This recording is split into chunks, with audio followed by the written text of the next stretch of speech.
예, 민수기 6장 보겠습니다. 예, 나시린의 법에 대해서 말씀을 드리는데 지금 민수기는 이 교회 공동체를 어떻게 세워가야 되는가에 대해서 1장부터 선언을 하고 있습니다.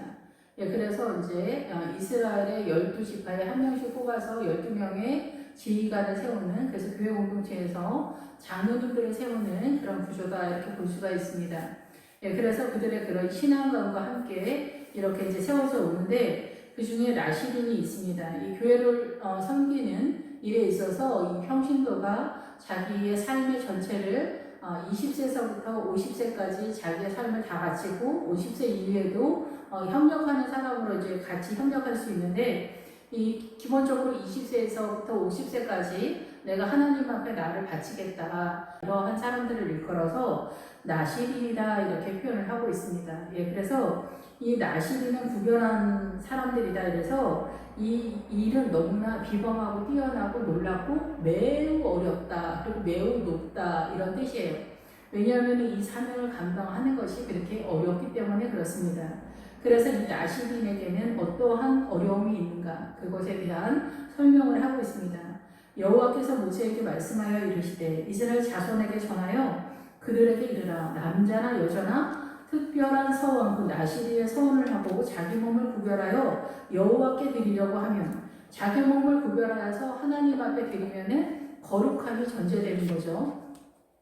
그래서 하나님 앞에 드리는 사람들이 이제 뭐 수호 집사님이나 아니면은 뭐 행정 사무보거나 비서장이나 아니면은 수호 집사님이나 뭐 기사 집사님이나 이런 분들이 이제 기본적으로 이 나시린에 해당된다라고도 오늘날 보면은 이 한국 이 시스템에서 보면은 그렇지 않을까 이렇게 생각이 됩니다. 그러면 이 나시린의 그 하나님 앞에서 신앙가는 어떻게 세워가야 되는가에 대해서 말씀하고 있습니다. 포도주와 독주를 멀리하며 포도주로 된 초나 독주로 된 초를 마시지 말며 포도주도 마시지 말며 생포도나 건포도도 먹지 말지니 자기 몸을 구별하는 모든 날 동안에는 포도나무 솟아는 씨나 껍질이라도 먹지 말라라고 이렇게 말씀하고 있습니다. 그런데 이 나신으로 하나님께 내 삶을 드렸던 20세서부터 50세가 된 그 이후에는 포도주를 먹어도 된다 이렇게 선언을 하고 있거든요. 그러면 이 포도주는 뭐냐라는 거죠. 우리가 이제 잘 알고 있는 것 같지만 딱 정답을 아는 것이 어려울 수가 있는데 이 포도원은 예수 그리스도의 그 뜰이다. 하나님의 뜰이다. 하나님의 통치권이 이루어지는 교회 공동체라고 볼 수가 있죠. 포도원. 예, 그래서 하나님의 뜰이다. 이렇게 포도원은 뜰이라는 단어가 있습니다. 예, 그런데 이 포도주는 뭐냐면은 하나님의 공동체, 하나님의 나라의 이 사단의 문화권에서 살아가는 성도들에게 속죄의 의미로 보혈을 상징하는 세력으로 이 포도주가 등장하게 되는 거예요. 그런데 왜 포도주나 독주나 초나 포도즙이나 생포도, 건포도 이 포도나무 씨나 껍질까지도 못 먹게 할까? 나시리는 거룩하기 때문일까? 무슨 의도로 이렇게 되는 것일까? 이렇게 볼 때 이 포도주나 독주나 이런 모든 것들이 다 무엇을 말하냐면은 하나님의 나라, 이 포도원의 성질들을 이야기하고 있어요. 그런데 나시리는 이 머리에 삭도를 대지 마라 이렇게 표현을 하고 있거든요. 그런데 이 삭도를 대지 마라 이렇게 할 때 이 머리가 상징하는 건 뭐냐면은 이 신앙관에 대한 이야기를 하는 거예요. 나시리는 하나님 앞에 충성을 맹세하고 내 삶을 주님 앞에 다 드리지만은 이 나시린이 제사장이 아니기 때문에 소신 발언을 하면 안 된다라는 얘기예요. 그래서 이 머리를 기른다라는 것은 너희의 사고관에 대해서 네가 말하지 마라. 가부간에 이 머리를 자르지 마라. 그래서 삼손에서 머리를 잘랐을 때는 이성적 사고를 사용하는 그런 상태가 된 거죠. 이성적 사고로 어떤 일을 할 때 그 블레셋의 세력을 이기지 못한다라는 거예요. 그런데 이 내 사고가 아니라 이 세상의 사단의 문화권의 문화와 전통, 관습, 나의 사고관, 정서, 정체성 이런 모든 것들에 대해서 우리는 보통 다 그렇게 살아가고 있거든요. 그런데 이 나시리는 그렇게 하면 안 된다라는 거예요. 너희의 사고 속에서 살면 안 된다. 이 머리를 그냥 내비둬라. 흘러가도록. 모든 사건, 사고에 있어서 너는 건드리지 마라. 이 얘기를 하는 거거든요. 그거에 대한 내용이 뭐냐면은 속죄를 사용하는 포도주. 이 속죄에 대해서, 회개에 대해서 너는 회개를 하지 말라는 얘기가 아니라 이러한 사건에 대해서 나서지 마라. 독주, 술 취하지 마라. 세상에 대해서 절대 술 취하면 안 된다. 이 초에 대해서도 시큼함이나 이런 것들을 했기 때문에 포도주에서 나오는 변형된 어떠한 것이라도 너는 먹으면 안 된다라는 그런 뜻이고, 포도즙을 먹으면 이것으로 인하여서 나태해진다는 거예요. 이것도 알코올 기운이 있기 때문에 그런지 모르지만은 사람이 선심이 있는 것처럼 정확하게 하나님의 일을 하기가 어렵다라는 거죠. 예, 그리고 이제 생포도는 이 새롭게 하다, 다시 새롭게 하다 뭐 이런 뜻인데, 이 생포도, 네가 새롭게 하나님의 일에 서서 아주 건강하게 하는 어떤 액션도 사람들한테 들키지 않도록 해라. 네 안에 새로워져 갈 수 있죠. 늘 날마다 우리를 새롭게 하시는 하나님의 은혜 가운데 있는데, 자랑하지 말고 나서지 말고 네가 그 간증 같은 거를 주도하지 마라. 너는 이 교회 공동체의 옆구리이기 때문에 나서지 마라. 이렇게 표현할 수 있고, 건포도는 메마른 건조한 상태를 말하기 때문에 너의 영이 이렇게 건조하거나 마른 상태로 있어서도 안 된다라는 것에 대한 이야기를 하는 거예요. 그리고 자기 몸을 구별하는 모든 날 동안에 포도나무 소상은 일절 먹을 수 없는 거야. 이 포도원에 관계된 모든 일에 너는 절대 아무 말도 하지 마라. 발언하지 마라. 말하지 마라. 티내지 마라. 이 얘기를 하는 거예요. 씨나 껍질이라도 먹지 마라. 어떠한 것을 결단하지도 마라. 너는 이 종과 같이 살아라. 그러니까 마당새 옛날에 조선시대에 정승집 머슴처럼 정승이 시키는 대로 그것만 하는 것처럼 너는 종이다. 일하는 자가 일절 너의 사고를 쓰지 말라는 거예요. 포도원에 관계된 어떠한 선한 형태라도 너는 이 포도원에서 네가 어떠한 세력을 이끌어내지 마라. 이 껍질은 둘러싸다라는 뜻이에요. 그래서 세력을 만든다라고 이렇게 볼 수가 있겠죠. 이 둘러싸다라는 단어가 하나님의 세력 속에서 우리를 지켜내는 보호책으로 나타나거든요. 그래서 이거 어떤 세력일 수도 있죠. 사단의 세력일 수도 있지만 하나님의 세력이기도 한데, 이 하나님의 세력에 있어서도 이 교회 공동체를 섬기는 뭐 행정실이나 이렇게 목양실 직원들이나 수호 집사님, 기사 집사님, 비서자매 이런 사람들이, 기사 집사님이나 이런 사람들이 교회에 대해서 일을 하다 보면 어때요? 교회 공동체에 의사 선생님이를 맨날 쫓아다니는 간호사가 이렇게 의사 선생님 못 쓰면은 흉내를 낼 수 있겠죠. 예, 목사님이 없을 때 이렇게 목사님 하는 걸 많이 봤기 때문에 우리가 이거를 해낼 수가 있겠죠. 어느 정도 흉내를 낼 수 있겠죠. 안 된다는 거예요. 너는 여기에 나서면 안 된다는 거예요. 비우면 비운 대로 가야 된다는 거죠. 부족한 대로 네가 거기서 뛰어서 네가 리더십을 발휘하면 안 된다는 거예요. 생포도도 먹으면 안 된다는 거예요.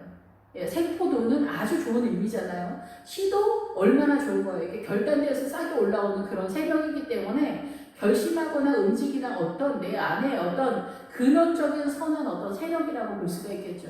이런 것들도 안 돼. 너는 결단도 하지 말고 생각도 하지 말고 새롭게도 하지 마. 그렇게 되더라도 그거는 네 안에 숨겨야 돼. 그걸 표현하지 마. 이 생각은 흘러가고 있기 때문에 이 생각 자체가 없어지는 건 아니잖아요, 우리가. 예, 그래서 이 머리를 건드리지 마라. 네 생각을 건드리지 마라. 근데 이 머리를 건드리지 않을 수 있는 세력은 여리고성에 들어왔을 때 출발이 되거든요. 새로운 신앙관으로 서면서 아이성에 공격해서 아이성에서 공격해내는 그 가축이라는 단어가 배마라는 단어를 쓰는데, 예, 거기에서 이 벙어리가 되는 상태. 그래서 사단이 우리를 공격하는 것에 있어서 우리가 사단이 공격할 때 이 사고 속에 공격을 하거든요. 억울하다, 원통하다, 저는 왜 저래? 미친 거야? 용서할 수 없어. 판단하고 정지하고 이런 모든 것들이 사고 속에 있기 때문에 이 사고감의 문제인 거예요. 전쟁은. 그런데 이 나시리는 뭐예요? 이 머리, 너의 이 사고를 결박하라는 거예요. 결박해. 그렇지만 생각은 돌아가겠죠. 거기에서 선함이 있어서 50세가 돼서 너의 사명이 끝났을 때는 포도주를 마셔도 된다. 그 얘기는 뭐냐면은 이제 포도원 공동체에서 너는 이 교회 관계자, 섬기는 자, 일하는 자, 옆구리로, 측면으로 있지 않고 이제는 한 개인의 성도로서 존재하고 있기 때문에 포도주를 마셔서 너의 죄에서 속죄하면서 이런 법에 있어서 자유하게 되어지는 그런 상태가 되는 거죠. 네 마음대로 살아라. 그건 아닙니다. 이 뒤에 그래서 네가 나시린의 삶이 다 끝났을 때 어떠한 삶의 그런 기본적인 아웃라인, 이 울타리나 다시금 주님께서 말씀하고 있습니다. 이 요제나 속죄제나 이런 것들을 통해서. 그래서 그 서원을 하고 구별하는 모든 날 동안에 삭도를 절대로 그의 머리에 대지 마라. 이 삭도를 댄다는 것은 네가 네 생각을 발발한다는 거예요. 네 생각을 끄집어낸다는 거예요. 그거를 자기 고집을 피력한다는 거예요. 목사님 이러니까 이렇게 하세요. 그러니까 교회 직원들이 이제 새로 부목사님들 오면은 내가 이제 충고를 하거나 뭐 정보를 알려주겠다 이런 식으로 하면서 그 부목사님들에게 이 교회의 어떤 시스템이나 이런 것들을 알려주면서 그분을 묶어버리는 어떤 사고 속에서 그런 영향을 주는 경우가 사실 많이 있습니다. 이러한 것들이 결국 좋은 건 아닌데 기타님들 이러한 상태가 있습니다. 그래서 삭도를 절대로 그 머리에 대지 마라. 자기 몸을 구별하여 여호와께 드리는 날이 차기까지는 그는 거룩한 즉 그의 머리털을 길게 자라게 할 것이라. 그리고 이 머리털은 뭐냐면 머리는 이 최고 꼭대기잖아요. 너의 그 사고가, 너의 그 통치, 너의 삶의 모든 주권을 주님께 드린다라는 그런 표현이면서 털은 이성적 사고를 말하고 있기 때문에 에서가 털이 많다라는 거는요. 거칠다, 에서. 야곱의 형 에서가 이 머리 털이 많고 이 몸에도 털이 많다 그랬잖아요. 이성적 사고를 갖고 있기 때문에 이 에서의 세력이 엄청 막강한 거예요. 그래서 우리가 이 사단의 문화권에서 이성적인 어떤 박사나 의사나 뭐 사상가나 이런 사람들, 박사급에 있는 사람들이 이 사고관에 있어서 절대 지주다라고 볼 수가 있잖아요. 이런 사람들의 어떤 세력인 거예요. 그래서 가난하게면 가난할수록 훨씬 더 하나님의 세력으로 빠지기가 쉽다는 거죠. 여기는 사단의 세력에 그 문화 전통 속에서 훨씬 더 막강한 세력으로 나를 붙들고 있기 때문에 그래요. 그런데 우리는 이 세상에서 그것이 너무나 멋지고 세력이고 좋아 보이기 때문에 속아 넘어가는 건데, 그래서 에서가 야복강 나루터에 그 야곱을 만나러 올 때 400명의 군사를 이끌고 올 만큼의 세력이다라는 거예요. 이 에서의 세력이. 그래서 이 에서의 세력의 본격적인 그 사단의 속임수를 깨닫는 자리가 어디냐면 가나안이에요. 그래서 가나안에 들어가야 이 에서가 어떻게 에서의 세력이 어떻게 우리를 속이는가, 우리 사고 속에서 문화 전통 속에서 어떻게 우리를 속이는가. 예, 한국 사람, 중국 사람, 일본 사람, 북한 사람이 있는데 사람은 다 똑같죠. 백인들, 뭐 흑인도 다 사람은 똑같죠. 그런데 우리가 왜 차별을 하냐면 그만큼 우리는 사단적 왜곡된 정서를 갖고 있기 때문에 그래요. 그 문화 전통이 다 왜곡된 거예요. 예, 그런데 뭐 중국 사람, 한국 사람, 북한 사람, 일본 사람 여기 뭐가 다 틀린가요? 이 사고관이 들죠. 문화 전통이 틀린 거예요. 이것이 이 사단의 문화권에서 약간 다름 속에서 우리는 일본을 너무나 당당하게 비난하고 원망하고 옛날에 우리한테 잘못했다는 이유 하나로 엄청난 공격력을 발휘하게 되죠. 훨씬 더 중국이 우리한테 더 오랜 세월 고통을 줬는데 또 여기서도 우리는 굉장히 이성적으로 공평한 사고력을 갖고 있는 것 같지만 일본에 대해서만 아주 지독한 미움과 판단과 정죄를 뽑아내는 그런 실력을 갖고 있다, 이렇게 볼 수가 있어요. 그래서 이 머리털을 길게 자라게 하는 그런 세력이 되는 거죠. 그래서 이 머리털을 길게 한다 해서 이 머리털이 나올 때는 헝클어진 머리카락이다 이런 뜻이 있어요. 거칠다. 그래서 하나님의 뜻을 이루어내기에는 거칠다라는 거예요. 그래서 이 머리가 헝클어져서 질서가 잡히지 않는 거예요. 하나님의 나라가 뒤죽박죽인 게 아니라 이 우리는 기본적으로 예수 그리스도 안에, 포도원 안에, 하나님의 나라 안에 물과 성령으로 거듭나서 진입되지 않으면 이 사고관은 완전히 다 사단적 사고관이거든요. 근데 이제 기본적으로 여기 머리털이 나오면은 헝클어진 머리다. 그래서 질서가 없는 상황이고, 폭풍이 치는 거예요. 왜냐하면 이 인간, 사단의 문화권 속에서 이 사고로 살아가기 때문에 이 그 에서의 사고관은 폭풍이 치는, 인생이 아주 그 바람과 함께 사라지는 폭풍이 치고 쓰나미가 치는 것 같은 그런 인생을 사는 거예요. 왜냐하면 내 자신이 나의 사고 속에서 파이팅을 하는 삶을 살아가고 있기 때문에 그런 것입니다.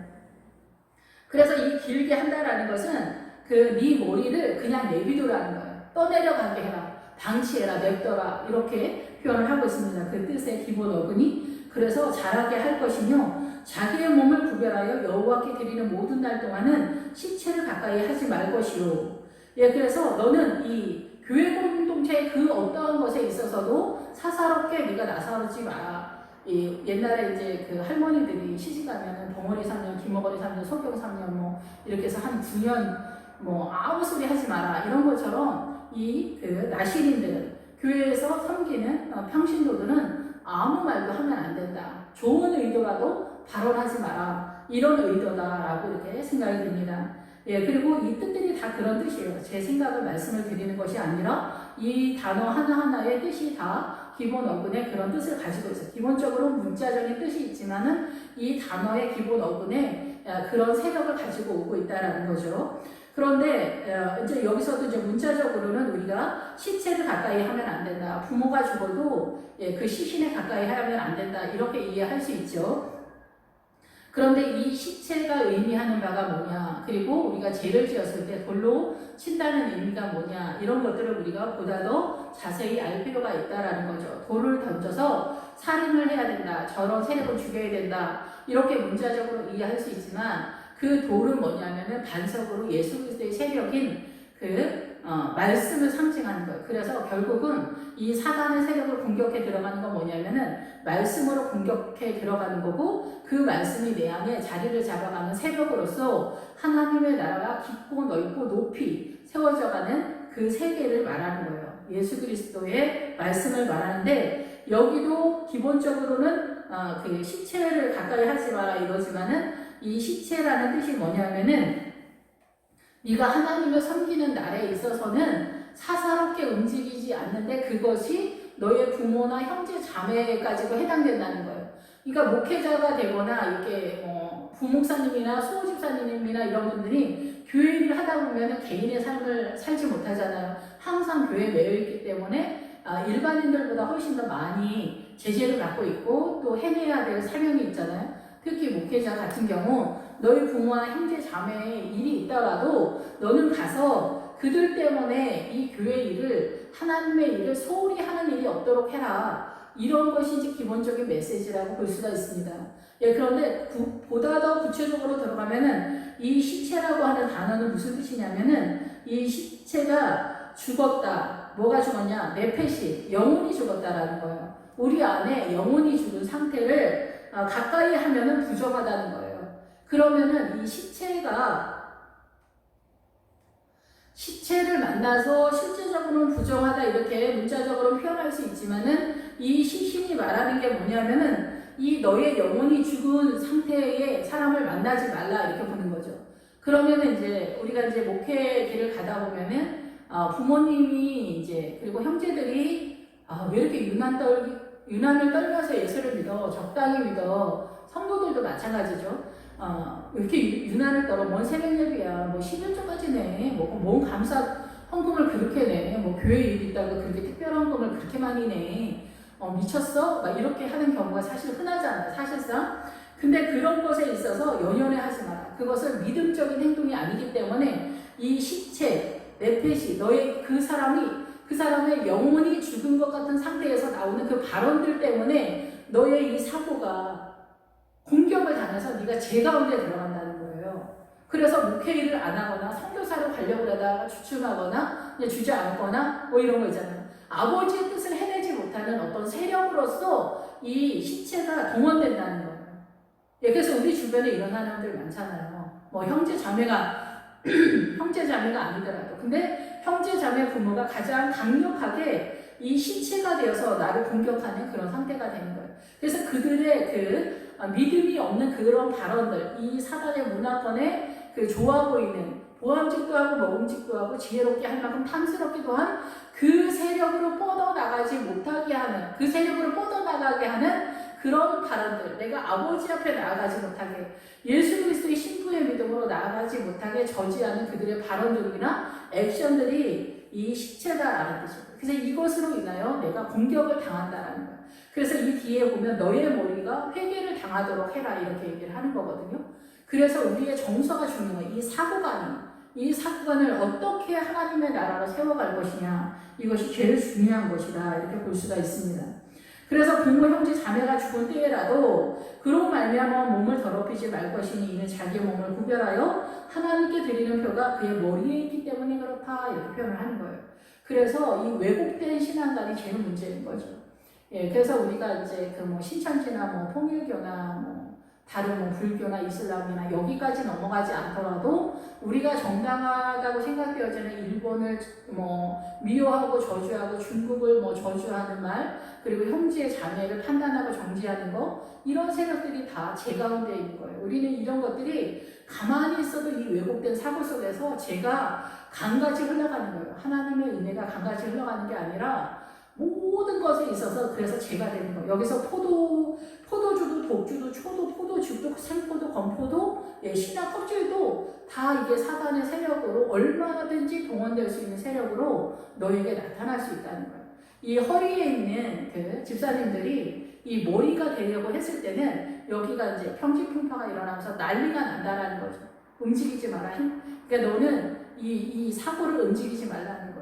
이성적 똑똑하고 누가 봐도 100번 1000번 오라도 너는 거기에 나서지 마라. 리더십을 발휘하지 말라는 거예요. 예, 근데 이제 십자가가 이제 오기 때문에 십자가 때문에 약간씩 전환되어지고 지금은 누구나 이제 나라와 제사장으로 부르는 상황이기 때문에 제사장적 믿음을 누구나 이제 가는 경우는 있어요. 그것들이 이제 약간의 유동은 있을 수 있지만 기본 질서, 이 질서에서 벗어나지 않는 것이 좋다는 거죠. 주님도 구약에서 지금 여기서 포도씨나 껍질이나 포도즙이나 생포도나 이런 것들이 나쁜 세력인가요? 그렇지 않잖아요. 그런데도 불구하고 주님은 아무런 발언하지 말라고 하는 것은 너의 선함도 악의 도구로 얼마든지 사용될 수 있다는 것에 있어서 잠잠하라 라고 선언한다라는 거예요. 그리고 이 시체, 이 주변의 악한 불신앙적 사고, 그 사고가 너를 이 왜곡된 사고로 죽일 수 있다. 네가 제 가운데 거할 수 있다라는 것에 대한 선언이라고 볼 수가 있는 거죠. 그래서 하나님께 드리는 표가 너의 머리에 있다. 일 많이 해서 하나님이 기쁘게 받는 게 아니라 너의 이 사고 속의 믿음이 얼마만큼 깊어지고 넓어지고 높아지는가, 그 믿음의 내용, 너의 마음과 너의 생각, 이것을 하나님께서 받으신다는 거예요. 그래서 우리가 주님을 찬양하고 주님을 사랑하고 이런 모든 것들이 우리 사고 속에 있는 거잖아요. 하나님의 나라가 지금 어린 양의 성전이 우리 영혼 속에 세워져 가는 거잖아요. 구약은 형상화를 시켰고 신약에는 예수님의 십자가 때문에 이 구약의 형상화가 신약의 우리 모든 성도의 심령 속에 하나님의 나라 성전이 세워져 가는 그런 시스템을 띄고 있잖아요.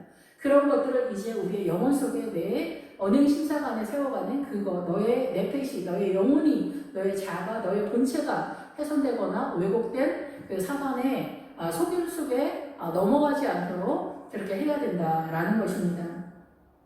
그런데 누가 갑자기 그 곁에서 죽어서 스스로 구별한 자의 머리를 더럽히면 그의 몸을 정결하게 하는 날에 그 머리를 밀 것이니 곧 일곱째 날에 밀 것이다 라고 이렇게 선언을 하고 있습니다. 근데 갑자기 누가 죽었으면은 내가 합당하게 당하게 되잖아요. 근데 내가 형제나 부모나 자매나 이 시체를 가까이 하지 않으려고 했는데, 그러니까 교회를 섬기는 사람들에게는 이방인들과 이렇게 이 십자가를 통해서 이제 복음을 전하는 그런 상황도 있지만은 주의 일을 하는 사람은 믿음이 없는 자랑 너무나 여기지 않는 것이 좋다는 거예요. 왜냐하면 그러면 이 사고관이 왔다 갔다, 문화 전통이 왔다 갔다 하기 때문에.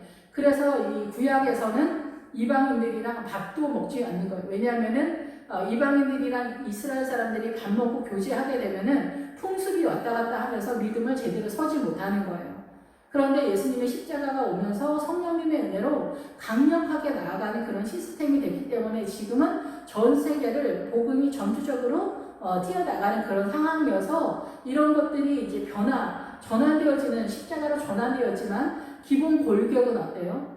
내가 믿음과 상관이시 전도하는 상황에서는 새신자와 교류하고 복음을 이끌어내는 상황으로 유도할 수 있지만, 내가 이 복음을 전하려고 하는 의도가 아니라 일반인이랑 아주 친하고 막 이렇게 되면은 그 사람 상황과 이렇게 섞이게 되는 거예요.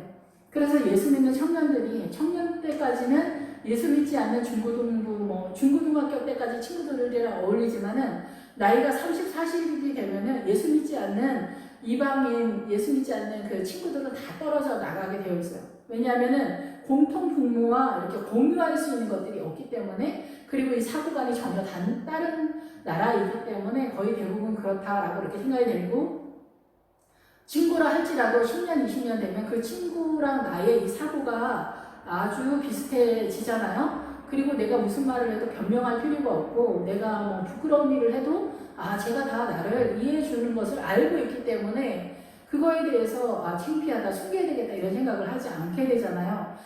그럴 만큼 내가 하면 얘는 어를 알아듣기 때문에 이런 것에 대해서 뭐 따로 불필요한 것들을 할 필요가 없는 거예요. 그런데 뭐 이렇게 친하지 않거나 오해하고 있거나 아니면 처음 만나는 사람들에게는 설명을 많이 해야 되는 것도 있고 조심스러운 것도 있고 많이 이렇잖아요. 그렇기 때문에 이런 것들에 대해서 내가 어떻게 의도하지 않았지만은 공격을 당했다는 거죠. 이 상황에 있어서.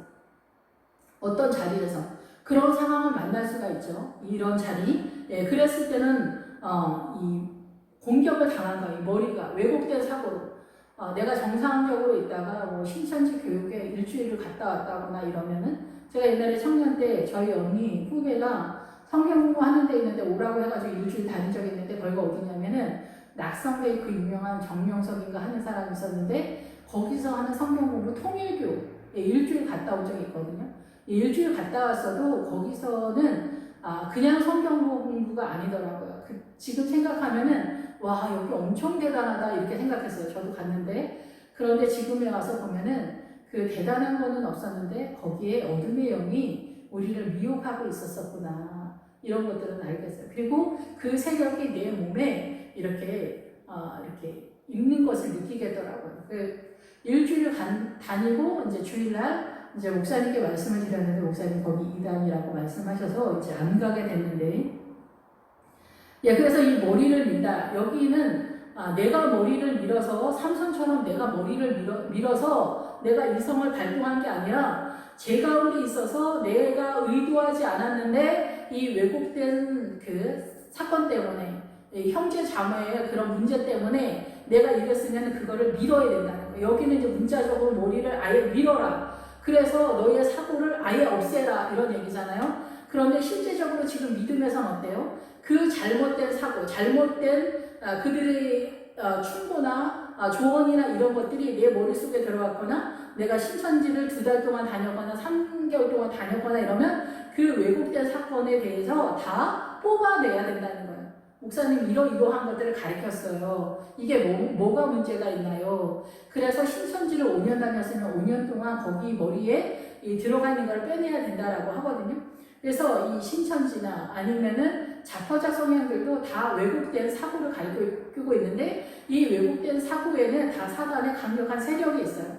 우리 보통 이렇게 살아가는 이 문화 전통 속에서도 다 이 왜곡된 사고가 우리는 이렇게 정서로 한국 사람의 정서를 가지고 있으면서 아주 똑똑하고 담대하게 일본을 엄청 저주하잖아요. 일본에 어떤 사건 사고가 있으면 댓글에 엄청 욕하잖아요. 이런 것들에 대해서 문제가 있다고 생각하지 않아요. 이 세력도 사단의 엄청난 세력 속에서 우리가 일반적으로 듣는 죄인데 이런 자파나 신천지 이런 거 훨씬 더 심화된 그 사단의 세력이기 때문에 거기에서 우리는 생명력, 사단이 주는 생명력 같은 것을 느끼는 거예요. 여기 생명이 있구나. 이게 옳은 거구나. 나도 여기서 움직여야 되겠다. 이렇게 속게 한다는 거죠. 사단이 이거 거짓말이야. 이거 거짓말이야. 들어봐. 그런 거 같지? 거짓말 같지? 이렇게 말하지 않는다는 거예요. 진짜 같지? 이거 옳은 거야. 이게 생명이야. 이게 빛이야. 이렇게 얘기하는 거예요. 그래서 이제 자파적 어떤 그런 성향 속에서도 마찬가지지만은 이 사단의 공통분모가 항상 있잖아요. 그런데 우리가 성경에서도 이 사단의 그 아모리족 속에 7성의 7왕이 있는데 여기에서 이들도 내가 평화의 터다, 내가 빛이다, 내가 생명이다, 구제나 헌신이나 이런 세력으로 나타난다는 거예요.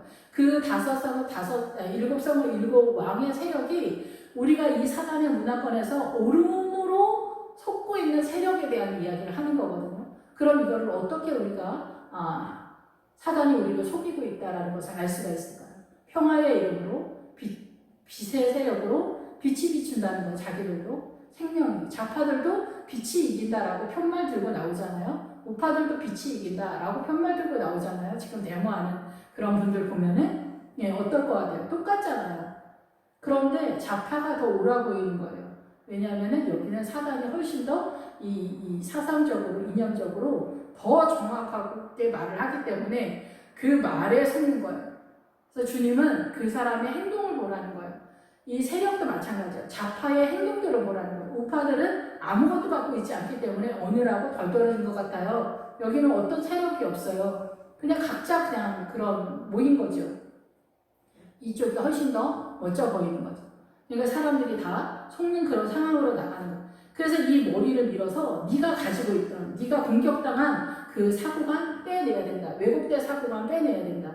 이것이 어떤 면에서는 전체적으로 모든 인간 인생 전체의 이 사단의 문화건 각 나라말로 개인적으로 이 왜곡된 사단의 문화 전통 이 모든 것을 일평생 이것을 내가 이루어내 놓은 이거를 다시 쏟아내는 작업이 신앙생활인 거예요. 그것이 요단강을 건너서 여리고성에서 다시 우리 시기의 이 신앙관과 이 하나님의 시기의 신앙관이 새롭게 세워지는 자리예요.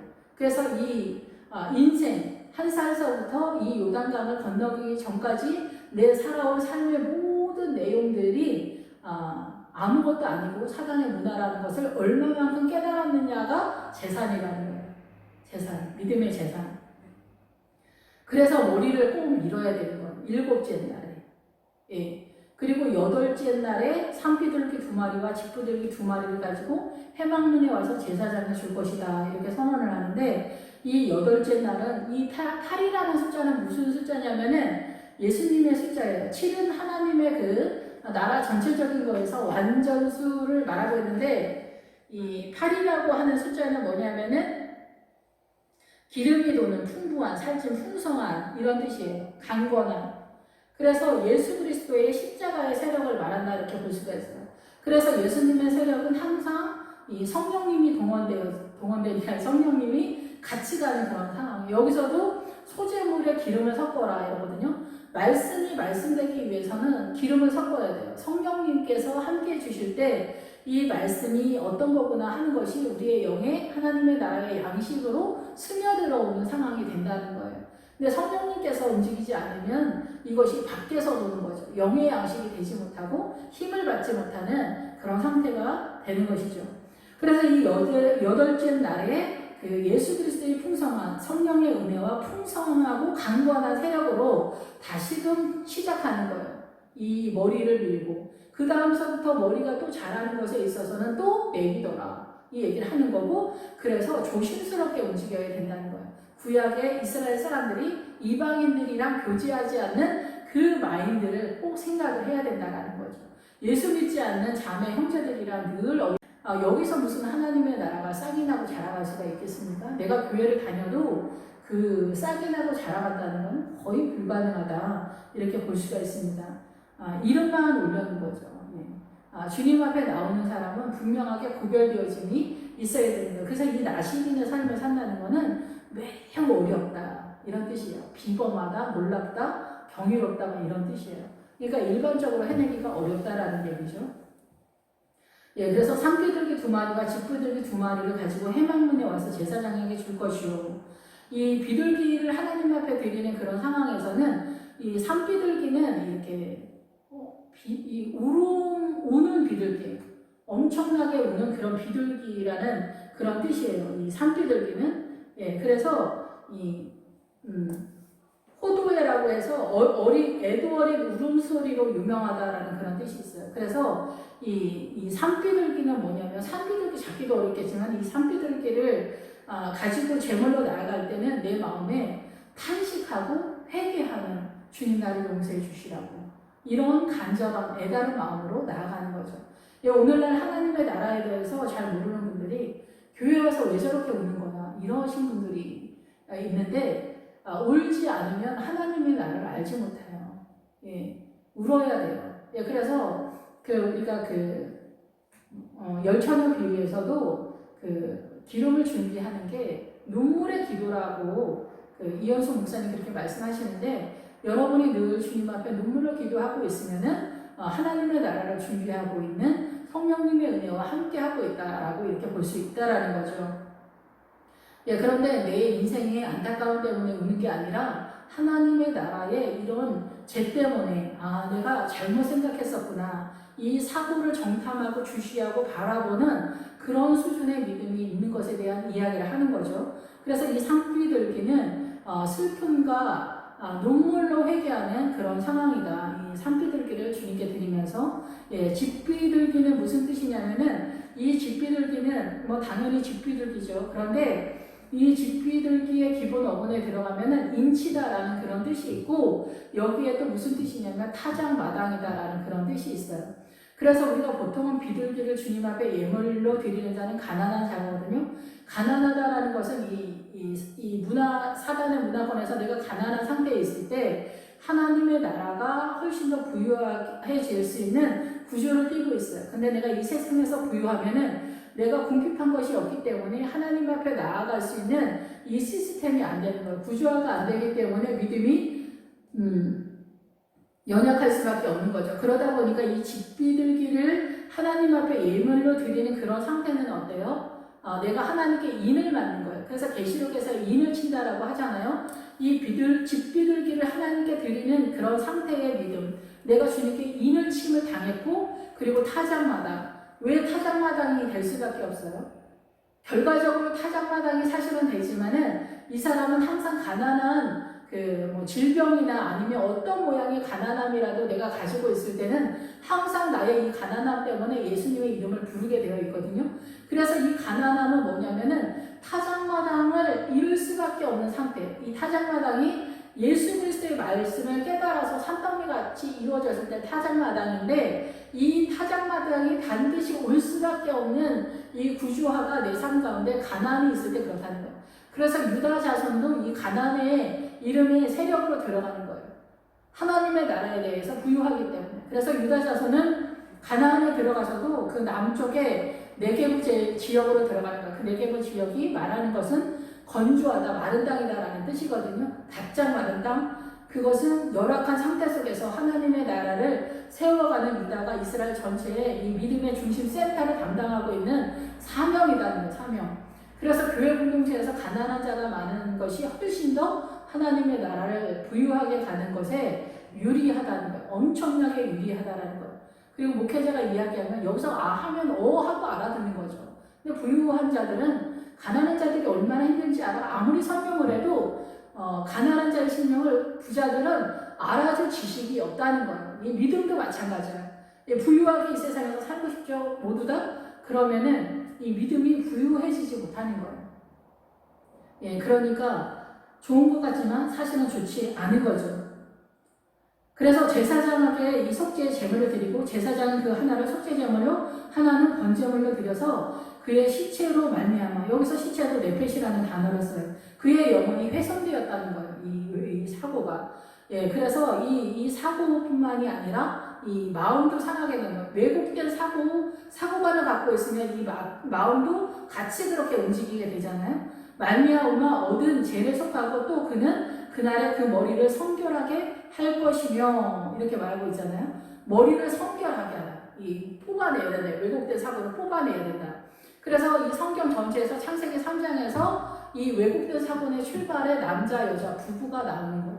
이 부부가 하나님의 나라도 이 부부로, 고린도전서에 나오죠. 내가 교회 여자, 남자 얘기하는 게 아니라 그리스도와 신부에 대해서 말하는 거라, 교회에 대해서 이야기한다라고 선언을 하잖아요.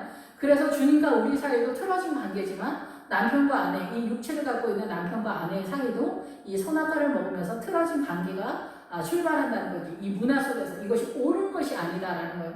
남편이 왕이고 아내가 종이 있다. 주종의 관계가 옳은 것이다가 아니다는 거죠.